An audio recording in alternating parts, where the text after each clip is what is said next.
अगर फुर्सत मिले पानी की तहरीरों को पढ़ लेना, हर एक दरिया हजारों साल का अफसाना लिखता है।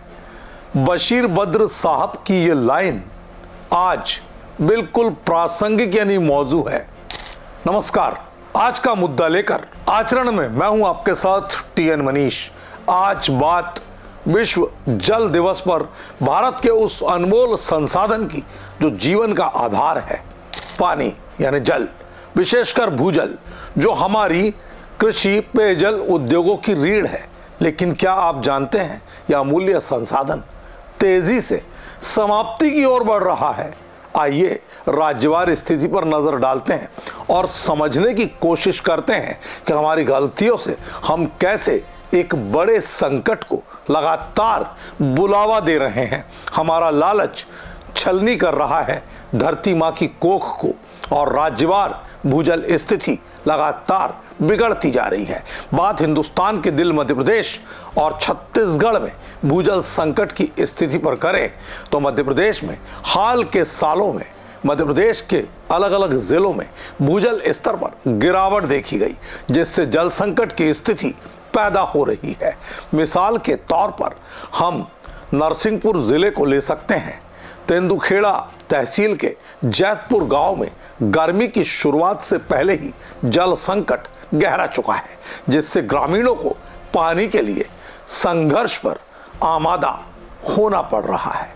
अगर हम एक और नज़ीर की बात करें तो राजधानी भोपाल से लगे सीहोर जिले के इछावर जनपद के नयापुरा गांव में सरकारी हैंडपंप तमाम भूजल की स्थिति खराब होने से बंद हो चुके हैं। नल जल योजना अभी तक यहां लागू नहीं हो पाई है। इस कारण ग्रामीणों को अपने खर्च पर ट्यूबवेल से पाइपलाइन बिछाकर पानी के इंतजाम करने पड़ रहे हैं। कमोबेश ये स्थिति मध्य प्रदेश के दूसरे जिलों में भी है, लेकिन जहां पर अभी माँ धरती ने अपनी नियामत बरसी है वहां तो भूजल है, लेकिन हम 400, 500, 800 फीट तक लगातार ट्यूबवेल कर रहे हैं, जो धरती के लिए ठीक नहीं है। छत्तीसगढ़ में भी तुलनात्मक रूप से तो स्थिति बेहतर है, लेकिन कुछ इलाकों में चिंता के संकेत मिलना शुरू हो चुके हैं। प्रदेश के 23 ब्लॉक सेमी क्रिटिकल दायरे में आते हैं और 4 ब्लॉकों में स्थिति और बिगड़ रही है। हालांकि भूजल वैज्ञानिकों के मुताबिक अन्य राज्यों की तुलना में छत्तीसगढ़ की स्थिति अभी बेहतर है। जल संसाधन प्रदेश में लगभग 1,27,00,000 एकड़ फीट भूजल उपलब्ध है, जिसमें से 50% का उपयोग किया जा सकता है। केंद्रीय जल आयोग की एक रिपोर्ट के अनुसार इस जल संसाधन से लगभग 3.3 लाख हेक्टेयर सिंचाई क्षमता पैदा की जा सकती है। अगर बात पंजाब और हरियाणा की करें तो यहाँ पर जबकि गेहूं की खेती अच्छी है, चावल भी ठीक मात्रा में है, सारी चीज़ें हैं, लेकिन हरित क्रांति ने अन्न के मामले में हिंदुस्तान को इन 2 राज्यों के बदौलत आत्मनिर्भर बनाया है।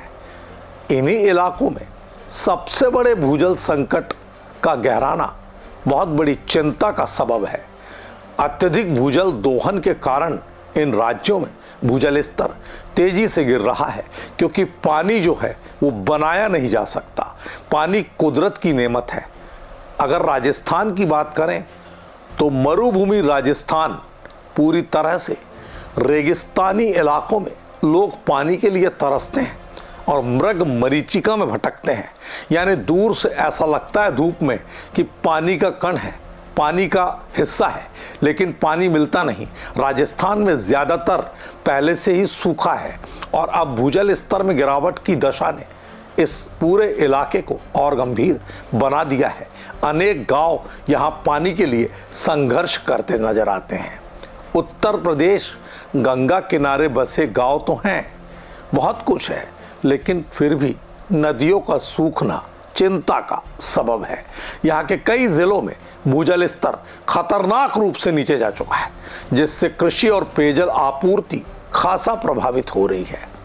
तमिलनाडु यानी दक्षिण के राज्य की हम बात करें तो यहाँ सूखते जलाशय, पानी के लिए कतार में खड़े होते लोग और नींद हराम कर पानी की व्यवस्था करने के लिए जागरूक होने वाले लोग, यानी बाध्य होने वाले लोग, चेन्नई जैसे महानगरों में पानी की कमी ने ये साफ कर दिया है कि भूजल का ज़्यादा दोहन हमें किस दिशा और दशा में लेकर जा रहा है।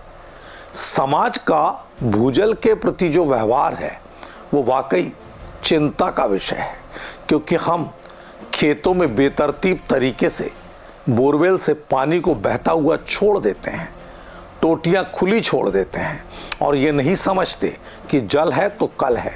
एक एक बूंद पानी के लिए तरसने वाले राजस्थान जैसे इलाकों से अगर पूछें तो पता चलता है कि पानी की कीमत क्या है। हमारी जो कृषि पद्धतियां हैं, खास तौर पर जल गहन फसलों की खेती और उद्योगों में पानी का अनियंत्रित उपयोग भूजल स्तर में गिरावट के मुख्य कारण बन रहे हैं। इसके अलावा तेजी से होता शहरीकरण, सीमेंट कंक्रीट के बढ़ते जंगल, बढ़ती जनसंख्या और खेतों की जगह उग आई बिल्डिंग्स पानी को लेकर बहुत भयावह दृश्य पैदा कर रहे हैं।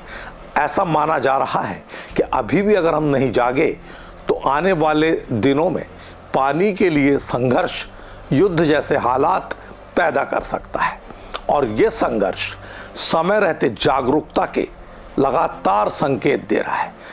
जो स्थिति है वो चेतावनी भरी है, लगातार खतरे की घंटी है, लेकिन जागरूक होने और लगातार जल प्रबंधन की दिशा में कदम हमको बढ़ाना होगा।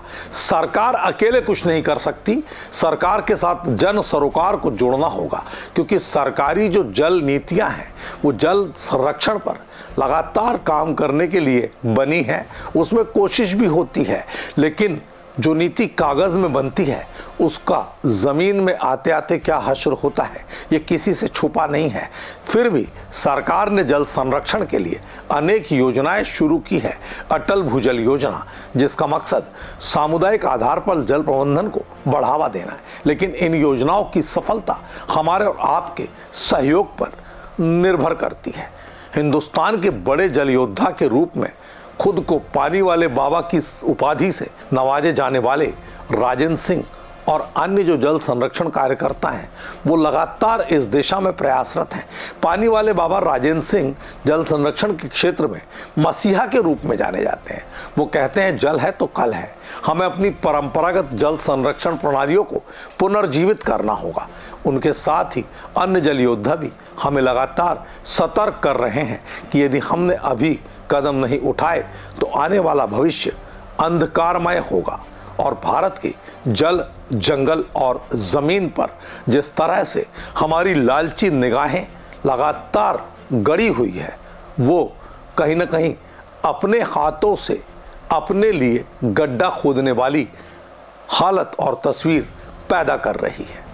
तो आइए विश्व जल दिवस के दिन हम सब मिलकर जल संरक्षण की शपथ लें, छोटी छोटी कोशिशें करें, जैसे वर्षा जल का संचयन, पानी का सदुपयोग और जागरूकता बढ़ाने के लिए छोटे छोटे प्रयास करना बड़े परिवर्तन ला सकते हैं। याद रखें, जल है तो कल है, जल है तो जीवन है, क्योंकि पानी एक ऐसी नेमत है जो कुदरत ने हमको इसलिए दी है कि इसके बिना जीवन की कल्पना असंभव और अकल्पनीय है। हम अपने भविष्य को दांव पर लगाने से अगर बचाना चाहते हैं तो हमें फौरन से पेशतर जागने की आवश्यकता है। आज के मुद्दे में इतना ही। नमस्कार। देश दुनिया की सभी खबरें देखने के लिए जुड़े रहिए आचरण न्यूज से। आचरण न्यूज, हर कदम आपके साथ।